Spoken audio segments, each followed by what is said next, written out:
Assalamualaikum warahmatullahi wabarakatuh. Halo hai semua, saya Putri Aisyah Kuratua ini dengan NPM C1C022129. Nah, saya di sini akan melakukan proyek akhir akuntansi syariah teman-teman. Nah, dalam proyek akhir akuntansi syariah ini saya akan menjelaskan sedikit tentang akad ron. Nah, untuk mengetahui lebih lanjut, mari simak bersama-sama penjelasan berikut ini. Nah, sebelum kita melanjutkan pembahasan tentang ar-rohan, ada baiknya kita tahu dulu nih sebenarnya apa sih itu ar-rohan. Jadi kata ar-rohan sendiri secara harfiah memiliki arti tetap, kekal, dan jaminan. Secara istilah, akad ron adalah perjanjian pinjaman dengan adanya jaminan atau dengan melakukan penahanan harta milik si peminjam sebagai jaminan dari pinjaman yang sudah diberikan. Nah, objek yang digadaikan oleh si peminjam ini nanti akan dikembalikan apabila utang sudah dilunasi. Dalam akad ron, pihak yang memberikan pinjaman dan menerima gadai kita sebut sebagai murtahin.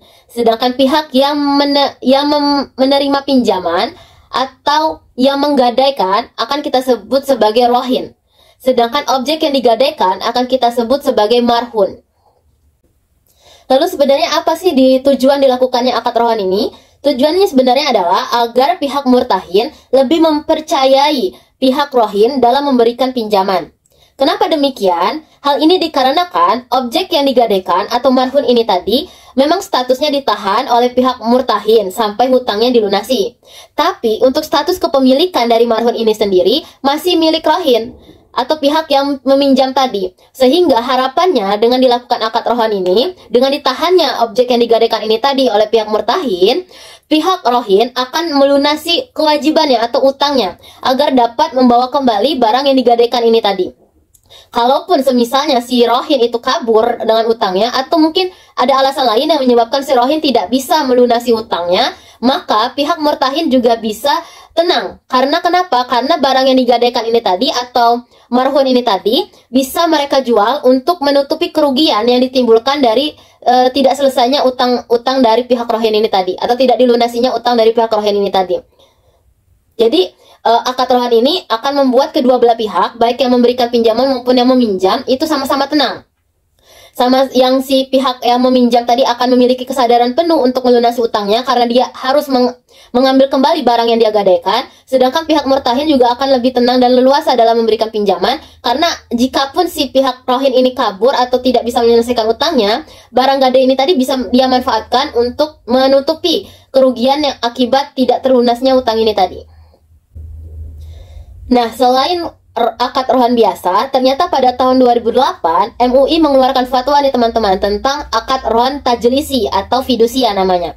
Nah, sebenarnya dalam konsep akad rohan, barang yang digadaikan atau marhun ini tadi apabila ditahan oleh pihak murtahin itu tidak boleh digunakan atau dimanfaatkan sampai utangnya itu dilunasi karena kan statusnya meskipun status kepemilikan barang gadai ini masih milik si rohin, tapi kan itu statusnya kita tahan. Kita sebagai pihak murtahin itu menahan barang itu kan sampai utangnya lunas. Nah, tapi dalam akad fidusia, pihak rohin itu diperbolehkan untuk memanfaatkan barang yang dia gadaikan. Ya kan, meskipun utangnya belum lunas atau ya maksudnya meskipun si pihak murtahin ini masih menahan barang gadaiannya karena memang utangnya belum lunas, tapi selama masa pelunasan utang itu si pihak rohin boleh untuk memanfaatkan barang gadai ini. Misalnya kalau dia menggadaikan mobil, nah pihak rohin masih boleh menggunakan mobil ini nih. Mobil ini meskipun statusnya adalah barang gadai, pihak rohin masih boleh menggunakan mobil ini asalkan dengan izin dari pihak murtahin atau pihak yang bertanggung jawab untuk menahan barang gadaian ini. Itu ya kalau dalam fidusia. Tapi kalau dalam akad rohan biasa tidak boleh sampai utangnya dilunasi baru barang gadaian akan dikembalikan. Itu maksudnya teman-teman. Nah, dalam akad rohan ada 4 rukun yang harus dipenuhi teman-teman. Yang pertama harus ada pelaku dulu. Pelaku ini terdiri dari pihak yang meminjam yaitu rohin dan pihak yang meminjamkan yaitu murtahin. Lalu yang kedua, objek yang digadaikan atau marhun. Jadi objek yang digadaikan ini ada 2, ada barang, ada juga utang yaitu marhun bi. Nah, yang ketiga ada syarat utang. Syarat utang yang pertama adalah pihak rahin harus melunasi atau wajib melunasi utangnya kepada pihak murtahin. Yang kedua, apabila utangnya tidak bisa dilunasi, maka marhun ini tadi harus bisa melunasi utangnya. Yang ketiga, hutang itu harus jelas dan spesifik. Jadi jelas nominalnya berapa, jatuh temponya berapa, itu maksudnya ya. Nah, yang keempat harus ada ijab kabul dulu. Nah, selain rukun tadi, ada juga nih ketentuan syariah yang harus dipatuhi agar akad rohan ini sah. Yang pertama, pelaku tadi harus cakap hukum dan balik. Artinya baik pihak rohin maupun pihak murtahin harus sama-sama cakap hukum dan sudah balik. Yang kedua, untuk objek yang digadaikan atau marhun. Kan marhun tadi ada dua kan, ada yang bentuk barang, ada yang bentuk utang. Kalau dalam bentuk barang, barang itu harus dapat dijual dan nilainya seimbang dengan utangnya. Sehingga nanti kalau utangnya nggak bisa dilunasi, tidak bisa dilunasi, maka barang gadai ini akan bisa menutupi utangnya. Itu tujuannya. Lalu yang kedua, harus bernilai dan dapat dimanfaatkan. Artinya bukan sekedar barang biasa, tapi barang yang berharga bagi si pihak rohin. Tujuannya agar pihak rohin itu punya rasa tanggung jawab untuk melunasi utangnya agar barang berharganya ini tadi bisa balik ke dia. Itu tujuannya.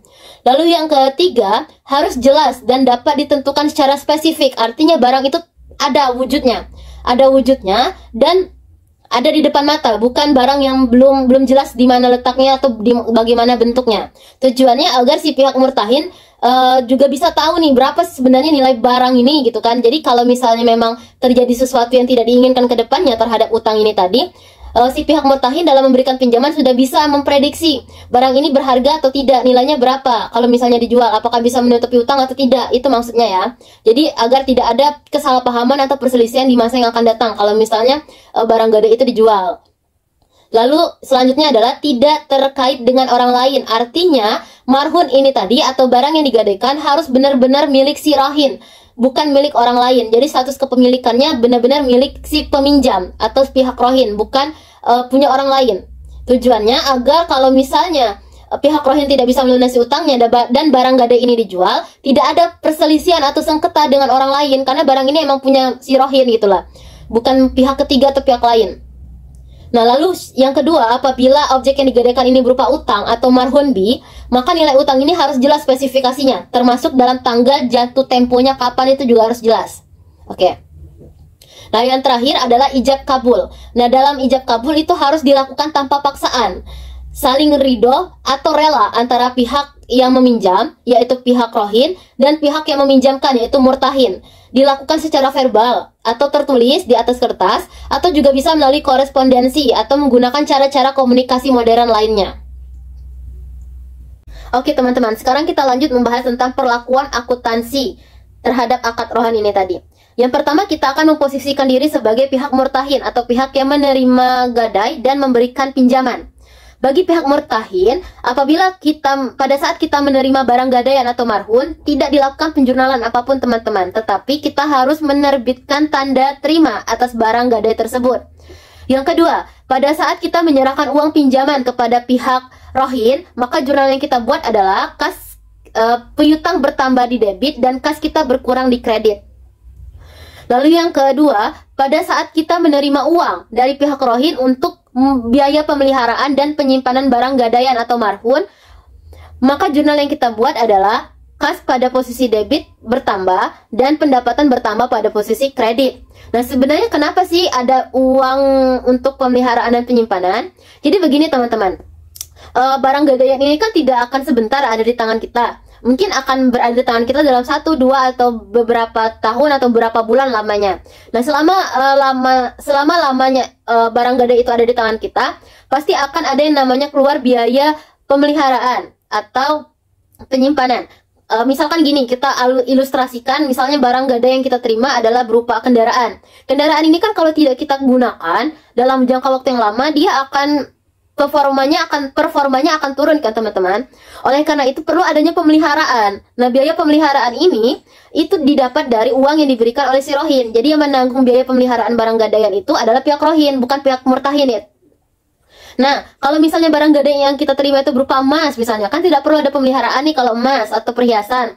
Tapi kita perlu yang namanya penyimpanan, karena kan menyimpan emas atau perhiasan yang banyak dalam skala yang lumayan banyak itu kan tidak bisa menyimpannya sembarangan kan. Jadi demi keamanan kita harus menyimpannya, mungkin menyimpan di brankas bank mungkin, atau atau bagaimana? Nah, biaya penyimpanan yang keluar ini juga ditanggung oleh pihak rohin. Jadi pihak murtahin tidak menanggung biaya pemeliharaan atau penyimpanan barang gadai. Oleh karena itu, pihak rohin yang menyerahkan uang kepada pihak murtahin untuk memelihara dan menyimpan barang gadaian ini.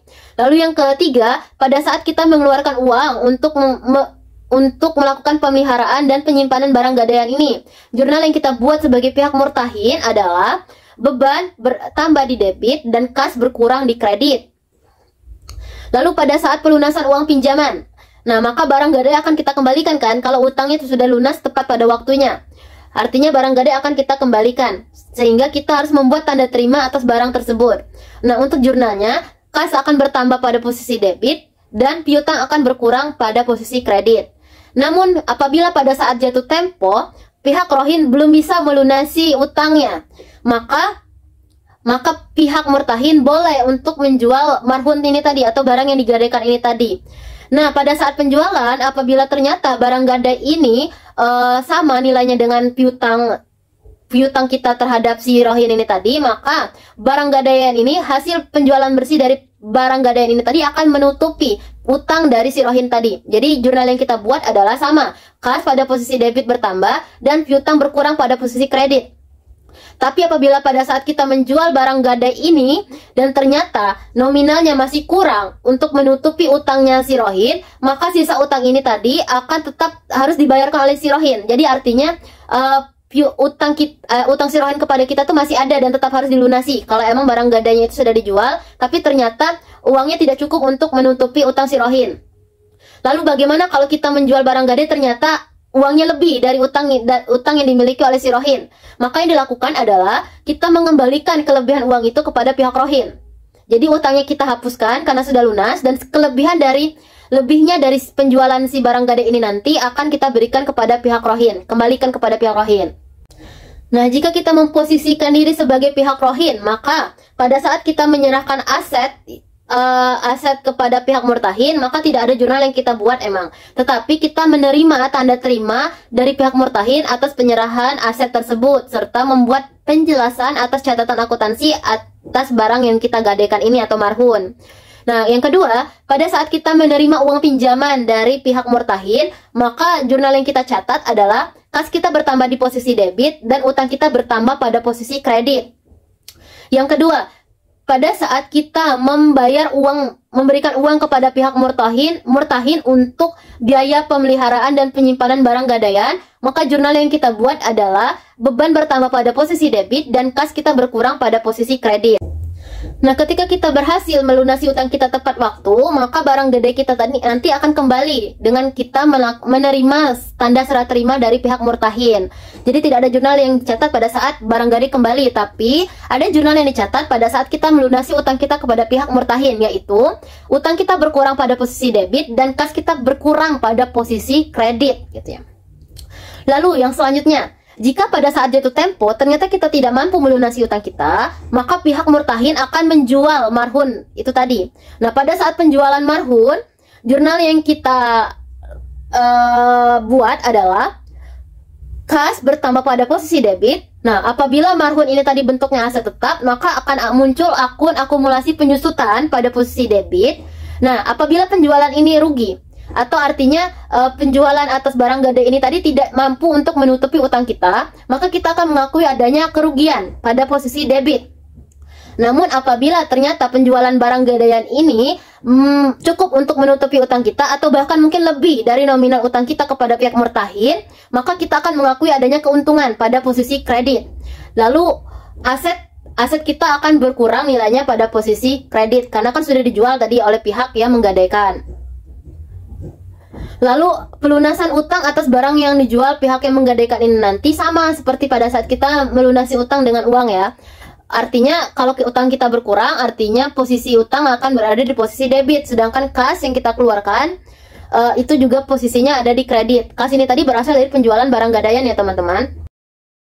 Oke, baiklah, itu penjelasan singkat dari saya tentang akad rohan. Saya berharap teman-teman bisa memahami penjelasan saya dengan baik. Semoga ilmunya bermanfaat. Saya akhiri. Wabillahi taufiq wal hidayah. Wassalamualaikum warahmatullahi wabarakatuh. Terima kasih bagi teman-teman yang sudah menonton.